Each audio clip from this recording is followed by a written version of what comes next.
i majnë men shumë ato kohra. Si e kujtojnë Mitrovicën e dikushme, e ceke që ki pas gjithmonë dëshirë edhe me këndu, po në atë kohë nuk është që e keni pas edhe shumë të letë me u marrë me këndim? Jo, se kemi pas të letë fare, do me thonë, është ka qenë periudhë kogja e vështirë, është dashtë mi përkthy tekstet e këngëve në gjuhën tjetër, për me ta aprovu ose me ta vullosh, me ta nënshkru, me ta leju me këndu atë këngë, do me thonë, edhe na kemi kalu në për krejt këto lloj fazash edhe nuk kemi heq dorë asnjëherë, do me thonë, nuk kemi lodhe nga kjo gjë, edhe kemi dalë, kemi këndu, kemi majtë koncerte, fillimisht me shkollën, pastaj jam inkuadru në një shoqëri kulturore-artistike që ka qenë Boro e Ramizi, bashkën Vllaznem, si që ka qenë atëherë në atë kohë, dhe unë e kom përfaqësu departamentin e sektorit Shqip. Ka pas edhe turqesht, ka pas edhe sërbisht, edhe në gjuhën rome, kështu që kemi majtë edhe turne, festivale, kemi marrë pjesë. Pastaj... A një ndjetë të rrezikum, Miria? Jo, në atë kohë kur këndojshet? Jo, në atë kohë jo, sa i përket artit nuk është që ka pas ndë një farë lloj, që si me thonë, nërskamce, ose në diçka të shprehur. Pastaj kom kalu në shoqërinë kulturore-artistike Akumulatore, edhe aty ka pas vetëm folklor, kam këndu me orkestrin me Qiftelia, këngë patriotike sigurisht, por të përshtaturat për kohën, edhe unë kështu e kom fillu karierën time. Pastaj ka qenë festivali Kosovarja Këndan, kur kam marrë pjesë si emër, e mbiemër, do me thonë, si person, si këngëtare, edhe kam pas fatin me qenë edhe finaliste, pastaj e shpërbluar me çmim, edhe për të realizu për herë të parë në Radio Prishtinën e atërshme, këngën me orkestrin e festivalit Kosovarja Këndon, që kanë qenë Kastriotët e Ferizajit. Shumë suksese ndër vite, po diçka që m'la... Kanë qenë krejtë, do më thonë, kam folë prej kohës 12-13 vjeqare deri në moshën 17 vjeqare. Pastaj kom marrë në shoqërinë kulturore-artistike në Bajramcor edhe jam taku me Naimin. Tha që e ki taku Naimin në moshën 17 vjeqare? Sa po kam përfundu mbrëmjen e maturës, dhe me thonë kam qenë maturante, përfundova shkollën e mesme të mjekësisë. Tregoma takimin e parë. Takimi i parë ka qenë në Pallatin e Rinisë në Prishtinë. Kush kë ngacmoj? Shiko, unë u dashurova në zërin e Naimit, dhe unë isha interesuar kush është ky Naim Abazi. Se i kom thonë vetës, nëse është djalë i mirë, ky do t'jetë njeriu i jetës tamë. Do të thotë në shikim të parë, ti ki pas gjitha këto mendimet, që ky është ai i duhur për jetën time. Unë e mu taku dikon me atë Naimin, kush është ai Naim Abazi, nuk e kisha pas njëherë në televizor, edhe kam nejt një 3 herë me ta në prova, por nuk e kam një të këndu se ja kisha njoftë zonin. Por mas herës së tretë jemi taku në koridorin e Pallatit Rinis, edhe më ka thonë mirë mrama, edhe unë jam Naim Abazi, aty mu ka sill Pallati Rinis, edhe ato shkëndijat e para, ato xixat, xixëllonjat rreth kokës, edhe... A ka qenë për të dy palët e njëjta? Po Naimi ma kish vënu synin mu ma herët, te festivali Kosovarja Këndan, po unë nuk e kom ditë, se nuk... Naimi ka qenë për mu, do me thonë, vishë si jije. Do me thonë, unë e kom njohë vetëm zërin e Naimit, por jo figurën e ti. E putin e parë ku e keni shkëmby? Te Reka. Pështetëm për një makinë të vjetër. Në ora 4 të mëngjesit u këty për një koncertit. Interesante. Që nga jo ditë më, asnjëherë si një ndo. Jo, si një ndo. Kjo diçka është interesante, sepse ne kemi pa ndër vite shifte të cilat ndoshta publiku i ka admiru, por nuk kam përfundu bashkë, ose pas kalimit të disa vjetëve, ata jo ndo.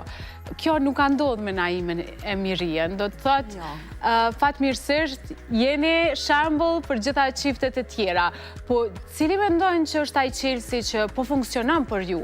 E të tjerët e kanë më problem të jenë të dy fytyra publike edhe të funksionojnë? Unë mendoj që dashuria e madhe për njëri tjetrin dhe respekti në radhë të parë ka bërë që lidhja jonë me qëndru stabile, e bukur, e lehtë për ta jetuar dhe një kosisht hynore, sepse ne jemi kujdes shumë për njëri tjetrin, jemi kujdes shumë me kultivu dashurin tonë. Kemi pas, si me thonë, edhe, si me thonë, mos marrëveshje. Jo, edhe shigjeta prej të tjerve, kam tentu më nando me tashetëm e me gjërat të tilla, po edhe mos marrëveshje kemi pas në jare. Normal që s'kemi rënë dakord as unë as Naimi, edhe kemi debatu, po kjo nuk do të thotë që... A ka pas në një moment krisje, kur kemi ndu që, okej, deri këtu shkon, se si çdo qef, ndonjëherë i ndojmë gjitha. Brenda ditës e mandej kthehemi të nesër më në normalitet. Jo, sepse unë e kum përdor një teori të mirë. Hajde tregon. Në momentin kur dy persona e ngrisin zërin, aty nuk ka debat ma, nuk ka marrëveshje ma, aty ka vetëm mos marrëveshje edhe flak. Do me thonë zjarë, kasht në zjarë. Qëto që une kur e kom pa që Naimi është i nervozuar, ose ka kalu në një tjetër dimenzion, une e kom byll gojen edhe e kam lanë, kam hesht. Ka fol Naimi, u shprej, sa ka mujt, ka fol. Do të thotë edhe Naimi bod nervoz ndonjëherë, se gjithmonë është pozitiv. Mi numrana, din gabimet e mija, jo gabime po, si me thonë, u jevo nuk këto e, të kom thonë del që shto e, ti si dal që shto e, ke bo që shto e, a beden që to, si krejt. Po une e kum byll gojan edhe deri sa u qetsu, mas ane kur qetsu, mas 3-4 ore, apo edhe nështë edhe më shumë, i kom thonë, pash zotin që ka pate. Qka pate, a bden se u qetsu i kalojke, dhe peke më falë se unë e reagova edhe temperament. Cila kish me qenë ajo këshilla jote që ndoshta do t'ja japësh personave të cilët janë brenda showbizit dhe të dy janë fytyra publike? Vetëm me inati nuk punohet. Do me thonë, as në qeft, në bashkëshërtësi. Do me thonë, me inati nuk ka. Nuk ka nervoz, nuk duhet me pas nervoz as inat. Qysh mu i me pas inat Naimin kur unë e kam ndo jetën tam, kam lanë prind, familjen time, edhe kam ardhë për Naimin, do me thonë, kam hyjë të familja Naimit. A ndodh me... Si mës mja dasht familja Naimit, nanën, babën, vlaun, e kuptan, sepse unë kam lanë diçka shumë të shajt, por kam gjetë diçka shumë të shajt. Dhe atë e kam kultivu, do me thonë, e kam mirë mbajt, e kam ujitë si lullën. E te a ki qenë ndonjëherë xheloze? Kam qenë xheloze në momentet caktuara për shembull, njëri prej rasteve, se besoj që ki qef me t'i thonë këto sene. Në fillet e mia të para me shoqërinë kulturore artistike Berancuri, se kisha ardhur në Prishtinë dhe unë isha në fillet e para të lidhjes me Naimin, edhe dola në koncert me këndu në rreshtin e parë ka qenë një femër, edhe që tonë kuan ma ka bu me gisht edhe ma ka bu këme ta nuk kryt. Edhe nuk isha në gjendje me kuptu mas pari pse, edhe gjatë krejt këndimit, performancës, do me thonë, ajo tonë kuan ka gestikulu që ashtu, edhe s'kisha qare pa e pa, se ishte në radhën e parë, unë jam pak me grip e ftofën dhe pesho që zone po më shkon, edhe kur ju më hymë randa në prapasken, do me thonë, i këmë thonë Naimit, kush është aja dhe qëto, kush është ajo vajzë aty në radhën e parë, që mu po mi mledhë vetë, qka kiti me ta. Ajo ka qenë për një fanse e Naimit që... Nuk ka dasht me të pa ty me Naimin? Nuk ka dasht me të pa me Naimin, e gjete shumë të mirë shpreja.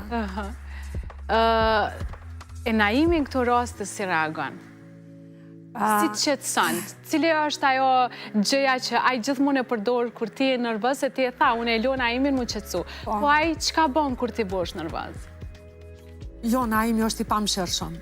Naimi heq, e vazhdon me të vetën, kallët e në tona onë, pikë problemit nuk ka. Ai e vazhdon, si me thonë, qëllimin e ti, edhe mendimin e ti, e thot, e të gabuar apo të pagabuar, masane e gjykojmë ma vonë, sa po të shqetësohemi, për ndryshe ato që e ka për të thënë, ma thot, është i pamshirshëm.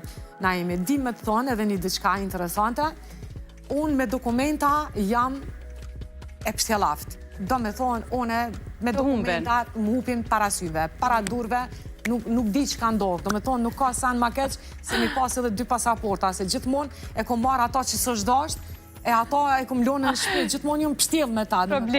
Probleme. Edhe, kishim me shku në Shkop me i marrë vizat për Angli. I kish pregadit Naimi krejt komplet dokumentat edhe i kish lunë mi tavolinë edhe më tha, mere që atë fasikëll me dokumentat, ta se ecëm. Okej, edhe unë e shkoj, a i kalon 2 fasikëlla, unë se këm ditë. Edhe ko marë ata që nuk është dashtë me marë, edhe si ku marë dokumentat për aplikacion. Edhe i minis nave kemi shku Shkup, kemi filip për ambasadës e krejt. pak minuta para se me hi, me na arë termini aty na hi me i qelë dhe e shetë që janë dokumentat.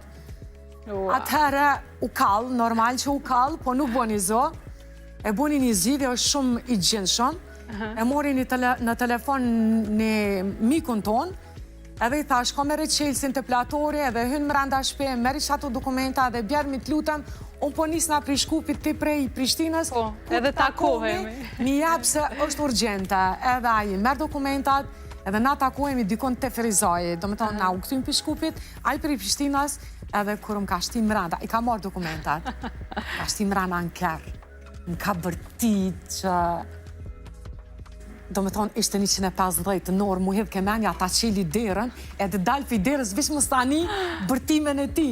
Ama, kretë që ka thoi, këtë që ashtu ishë. S'kisha pëse mu hedhë nu, që ashtu ishë. Falenderit shumë që gjithmonë je sinqert. Kalojmë pak edhe të platori. Si ka qenë me rrit një fëmi në sy të publikut? Nuk ka qenë e letë. Atë kam paragjyku?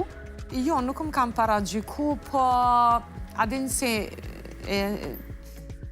Po për shembull, si në anë këngëtare, duhet me lonë fëmijën ndoshta për koncerte edhe në një moshë pak më të vogël. Ka qenë një fazë... Edhe aty fillojnë paragjykime ndaj një Jo, nënës. e ka marrë me vete. Kur ka qenë bebe vogël, e kam pasë në gji, e ka marrë me vete në për koncerte. Në momentin kur më ka ardhë radha me dalë në skenone, ka qëndru Naimi në garderob me platorin, kurse one pastaj e kam përfundu performancën, e jam këty, ju kom bashkan gjitë platorit edhe jo marrë tankuan me djallë temin, edhe nuk kom pasë mundësi me pa që ka po ndodhë që po zhvillohet koncerti, sepse isha e fokusume të platorit. E vetë mja gjë që më vjen keq është kur pastaj kam fillu me lonë platorin, me prente Naimit, ose edhe me Lorën, se Lora më ka ndihmu shumë.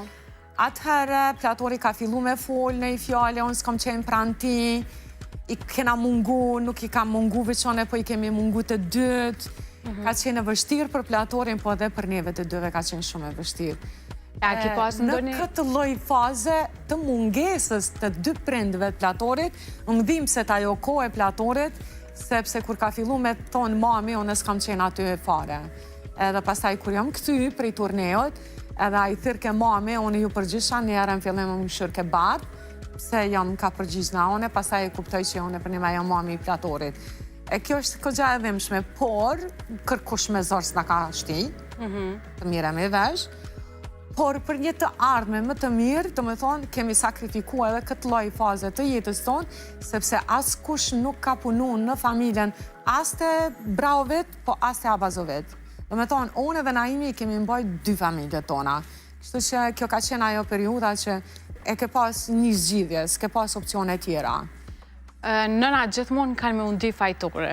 Po, është e vërtet. Ka njerë e ndjenë. Tregom, a e ka ndi ndonjëherë platori mungesën me pas një motër ose vëlla, ose a ka qenë edhe dëshire jotja me pas një fëmijë të dytë? Ne kom pas edhe një shtatzani të dështuar spontan, do me thonë, edhe e di që diri në muajnë e 4 e gjysë, do me thonë, e kam qu shtatzanin, pas ta i ka ndodhë dështimi spontan, e di që platori ka usil ma ka putë barkun. O kanë shumë i lumëtur që pe fiton janë i motër, janë i vlave, pse në atë ko nuk i kemi ditë gjinin e bebes, por pas ta i ndodhe që ka ndodhe dhe sot të kësaj dite platori ka mbeti vetëm i fëmija sretit, kështu që... Tash familjen do të arritë edhe platori, apo jo? Tash të t'i bon platorin ja 3-4 fëmija, 5, do t'i bon, i një mojmë na, unë edhe Naimi. Përmendëm edhe Tringën në pjesën...